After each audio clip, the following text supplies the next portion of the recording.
તમારું નામ શું છે? તમે કઈ જગ્યા રહો છો? અને કેટલા વર્ષ થઈ ગયા તમારે ઓપરેશનનું? અને ઓપરેશન પહેલાં સારું હતું કે ઓપરેશન પછી સારું થઈ ગયું? પહેલો તો ક્યાં જાય ન શકતા, ચક્કર આવતા, પડી ગયા હતા, કંઈ ભાન ન હોતો.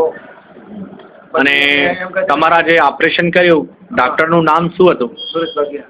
અને અત્યારે તમે કેવું લાગે છે ઓપરેશન પછી? સારું છે. બરોબર. સારું છે. બધું ખેતીનું કામ કરીએ અત્યારે 5 કિલોમીટર હાલીએ. અને તમારા બાજુમાં જો બેઠા છે આ તમારા કોણ છે? મોટાભાઈ. અને તમારું નામ શું છે સાહેબ?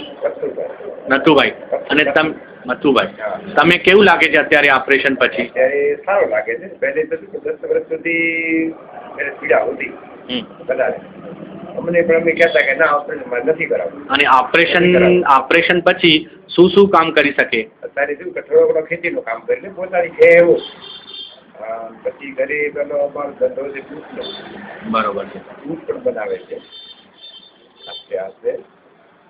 અને બીજા દર્દીઓને જે આ હૃદયની તકલીફ છે એમને ઓપરેશન કરાવવું જોઈએ કે ના કરાવવાને છે? કરાવવાની ફાયદો થાય. કરાવવાની ફાયદો થાય. અને આ એમની એક નસ બ્લોક હતી કે 3 નસ બ્લોક હતી? તમને ખબર છે કે ભાઈ એમની હૃદયની તકલીફ હતી તો તમે ડૉક્ટરને બતાવ્યા છે કે એમની કેટલા નસો બ્લોક હતી? ભાઈ 2 નસો બ્લોક હતી. બરોબર છે. તો તમારા ડૉક્ટરનું નામ શું છે? સુરેશ ભાગ્યા. અને બીજા કોઈ જે દર્દી હોય જે હૃદયવાળા એમને તમે શું સંદેશ આપો છો કે ઓપરેશન ના સંદેશ શું આપો છો કે ઓપરેશન કરાવવું જોઈએ કે કરાવવું જોઈએ? ઓપરેશન કરાવવા પછી સારું થઈ જાય એવું છે. અને તમારો મોબાઈલ નંબર આપો ને.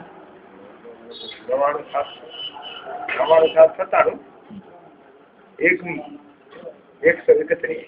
બરોબર.